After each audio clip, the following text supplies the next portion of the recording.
Chose promis, chose due, voici la formation totalement gratuite sur le Google Shopping.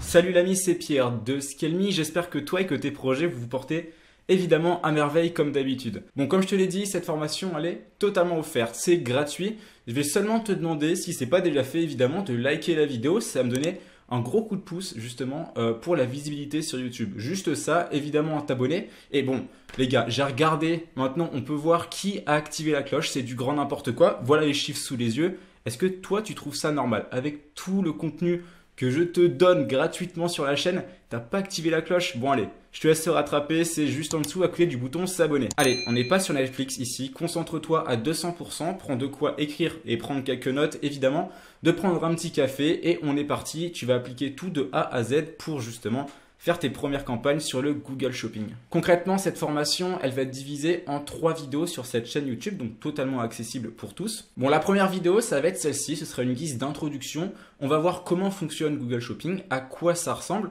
et puis l'opportunité, le potentiel que ça peut avoir. Est-ce qu'on peut l'adapter à tous les business, oui ou non, et surtout au tien? Est-ce que toi, de ton côté, tu as un potentiel et est-ce que tu peux en tirer justement profit? Et on verra ça dans cette vidéo. Dans la seconde vidéo, on va vraiment rentrer dans le technique. On va voir comment on installe tout ça, comment on relie, comment ça fonctionne.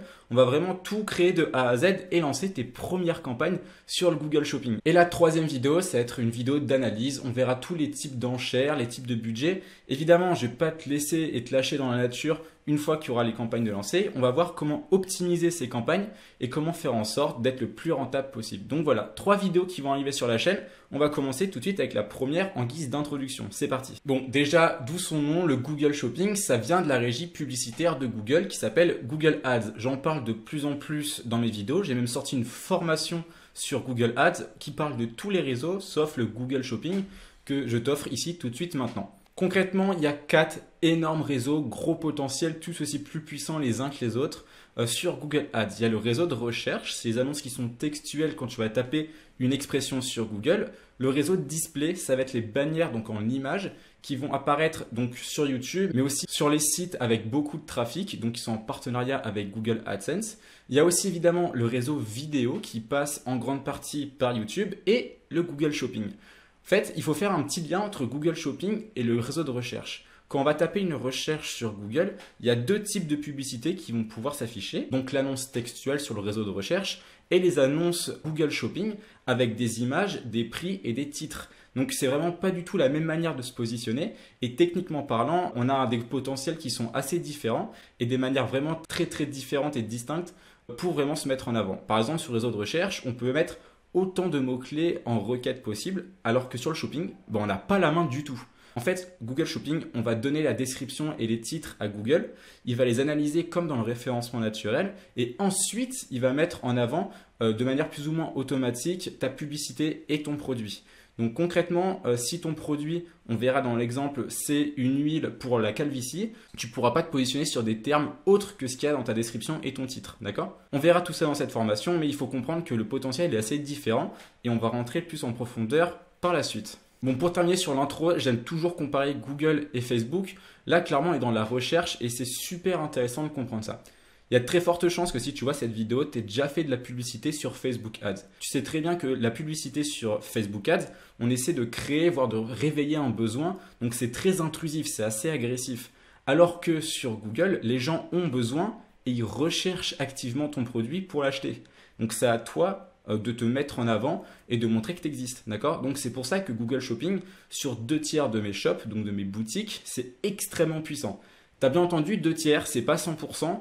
Et on va voir dans cette vidéo si de ton côté, ta boutique a un beau potentiel et si ça peut être intéressant de lancer des publicités évidemment sur Google Shopping avec ta boutique et tes produits. J'en ai déjà parlé, on va faire un parallèle sur le réseau de recherche Google, donc textuel, et le Google Shopping, d'accord? Tu as déjà vu dans mes anciennes vidéos que le réseau de recherche, déjà c'est que du textuel, c'est que du texte et tu peux te positionner sur plein de mots-clés, de keywords différents, ok? Les 2 seuls points communs qu'il y a avec le Google Shopping et les réseaux de recherche, c'est où est-ce que ça va être positionné. Comme tu peux le voir derrière, Google Shopping, ça va se positionner aussi quand il y a une requête qui est utilisée sur Google. Mais sauf que cette fois-ci, tu te différencies énormément par la photo de ton produit et par son prix. Après, il y a aussi un peu le titre qui rentre en jeu, mais énormément, c'est photo et prix. C'est par là que tu vas être concurrentiel. Et comme je le disais, tu peux pas dire à Google, je veux que quand quelqu'un va taper un mot-clé en question, ou 10 ou 50 ou 100 mots-clés en question, je vais être positionné là-dessus. Ça va être un vrai travail de référencement naturel derrière. D'ailleurs, j'ai fait une vidéo à ce sujet, c'est encore totalement d'actualité, donc va y jeter un coup d'œil, on en reparlera quand ce sera un peu plus technique par la suite, ok? Donc voilà, c'est un peu plus long et complexe à setup, à mettre en place, mais n'aie pas peur, c'est extrêmement rentable dans 2 tiers, voire 3 quarts des shops que j'ai mis en place. Donc concrètement, est-ce que le Google Shopping est fait pour toi? On va rentrer directement dans le vif du sujet. Déjà, monoproduit ou multiproduit, il n'y a pas énormément de différence. Tu peux très très bien faire de très gros chiffres en monoproduit sur un seul produit, une seule grosse requête avec beaucoup de volume, tout comme plein de petites requêtes et plein de petits produits, comme dans un référencement naturel, on va dire. Donc c'est très clairement 2 angles d'attaque bien distincts et différents, mais concrètement, les 2 fonctionnent parfaitement. À savoir, au fait, je me suis occupé d'une grosse campagne Google Shopping, d'une très grosse boîte en fait de textile en France, et justement, eux, ils avaient une très large gamme et ça avait très bien fonctionné. Donc concrètement, mono multiproduit, aucun souci, les 2 ont un bon potentiel. Bon, je vais te partager un super document que j'ai confectionné à la main et que je propose justement que j'offre dans ma formation Google Ads et je te la mets à disposition dans la description. Tu vas en avoir besoin pour voir concrètement si de ton côté, tes mots-clés ou ton produit ont un bon potentiel sur le Google Shopping. Ok? Donc ça de base c'est pour le réseau de recherche, donc il y a pas mal de mots-clés et d'expressions. Tu as plein de solutions pour quantifier le volume de recherche. Je parle quasiment de tout dans la formation, mais on va voir les 2 plus importantes, bien suffisantes pour le Google Shopping. Le premier outil assez puissant, si tu as déjà Google Ads, tu vas aller dans Outils ici et tu vas faire Outils de planification des mots-clés.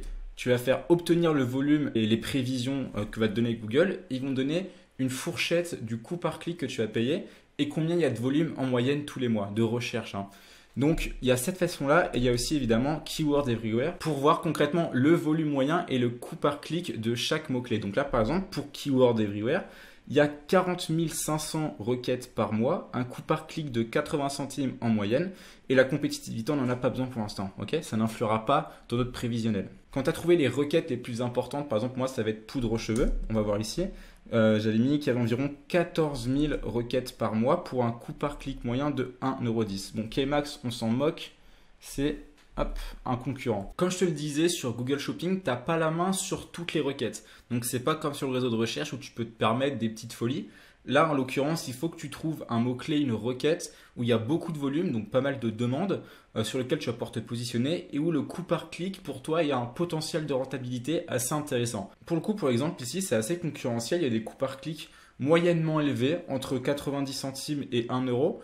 Des fois, il y a des boutiques où c'est moins de 20 ou 30 centimes, d'autres où c'est 8 à 10 €. Ça va totalement dépendre justement de ton produit. C'est pour ça que tu verras ici, j'ai mis le taux de conversion, le panier moyen. Donc, c'est 2 données que tu dois informer et rentrer de ton côté. Alors, si ta boutique génère déjà des ventes, tu as déjà un taux de conversion. Imaginons que tu fasses déjà 3 à 4% de taux de conversion. Sur Google Shopping et sur Google tout court en réseau de recherche, tu mettras 2 à 3 points en plus. Concrètement, si tu fais 4%, tu peux facilement espérer 6 à 7%. Okay, et puis le panier moyen, c'est toi qui vois, en fonction de si tu as des upsells, si tu as des produits. À toi de voir si tu veux mettre ta marge moyenne ou ton chiffre d'affaires moyen par vente. Okay, ça, c'est toi qui vois de ton côté. Pour l'exemple, moi, j'ai mis un taux de conversion de 4% et un panier moyen de 30 €. Okay, si par exemple, je mets un panier moyen de 25 €, de ce côté-là, mon chiffre d'affaires prévisionnel pour un clic serait dans le négatif pour ces termes-là. Mais par exemple, si je fais du 35 à 40 €, ce qui n'est pas anormal pour ce genre de produit, on voit ici qu'un clic sur mon annonce peut me rapporter entre 50 centimes et 1 €. D'accord ? C'est du prévisionnel, je ne suis pas devin. L'objectif, c'est qu'on a des données, on a accès à des données qui sont plus que pertinentes et assez justes. Donc, autant les utiliser pour voir si, de notre côté, on peut faire quelque chose de propre. Évidemment, si ton site il est ignoble, que les photos ne matchent pas, que derrière, ça ne suit pas, les gens ne vont pas acheter parce que tu as fait une belle campagne sur Google Shopping. Il faut derrière, concrètement, que tu as un bon site internet. Évidemment, de belles photos, c'est ce qui va être le plus important et le plus intéressant. Photo plus packaging, c'est presque un must-have maintenant pour le Google Shopping et un prix plus ou moins concurrentiel. Mais bon, évidemment, si derrière tu te positionnes sur un truc assez de luxe et donc tu as des très belles photos, tu peux très bien être plus cher que tes concurrents et avoir plus de clics et plus de ventes qu'eux. Okay, il faut que tu cherches vraiment un ou deux termes requêtes importantes où tu vas pouvoir te positionner. À savoir que ce qui va énormément jouer, c'est ton titre, ton title dans ton référencement naturel. Je m'explique. Là, si par exemple, je veux choisir poudre aux cheveux et calvitie homme, c'est pour moi, je sais pas moi, deux gros potentiels où j'ai envie de me positionner. Je vais créer un titre, on verra par la suite comment faire, qui va mettre en avant ces deux termes de recherche-là. Ce sera par exemple notre solution en poudre pour cheveux est idéale pour retirer, je sais pas moi, la calvitie pour homme, anti-calvitie homme. Il y a plein de façons, mais bon, il faut que tu comprennes et que tu cherches 3 voire 4 mots-clés assez pertinents où il y a du volume et du trafic. Tu vas me dire, Pierre, à partir de combien de volume ça devient intéressant? J'ai envie de te dire, à partir du moment où il y a même plus de 100 requêtes par mois, il y a un potentiel derrière et tu pourras te positionner. Donc concrètement, le volume, il faut juste que tu arrives à comparer avec tes autres mots-clés et le coût par clic. Mais concrètement, même si tu veux te positionner sur, je sais pas moi, un mot-clé qui génère 100 ou 200 requêtes par mois, ça peut paraître très peu, mais ça peut aussi être 200 clients potentiels qui peuvent acheter de ton côté. Donc concrètement, il n'y a pas de volume minimum. Il faut juste que tu saches qu'il y a certains mots-clés qui coûtent plus cher que d'autres, concrètement. Ok? Et donc cet outil, ça t'aide aussi à savoir si de ton côté, tu pourras être rentable ou non. Ok, je vais juste terminer sur le fait qu'il y a 2 prérequis sur ton site à avoir pour que Google Shopping l'accepte. C'est déjà, il faut que tu aies une page contact avec dedans 2 manières de te contacter. Donc ça peut être email, téléphone ou adresse. Ok? Donc il faut que tu aies ça, une page de contact visible, accessible sur ton site où on peut trouver ces informations. Et la seconde, c'est évidemment que tu aies des conditions générales d'utilisation et de vente dans ton footer. Il faut que tu puisses y avoir accès. Donc quand tu vas envoyer ton site et tes produits à Google, les robots vont checker s'il y a ces 2 pages et ces 2 informations extrêmement importantes. Donc la page contact avec au moins 2 manières de te contacter. Ils ne te contacteront pas, hein. C'est juste pour voir si c'est accessible aux utilisateurs et des conditions générales. Ok? Bon bah voilà, c'est tout pour cette première vidéo un peu introductive.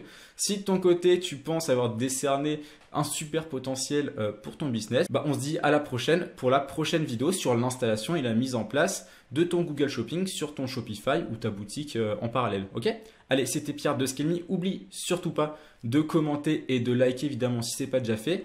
Tu t'abonnes et tu me boostes évidemment ces chiffres au niveau des cloches. C'est important les cloches. Ça te permet d'être notifié et de pouvoir mettre en place le plus rapidement possible tous mes conseils. Allez, c'était Pierre, salut!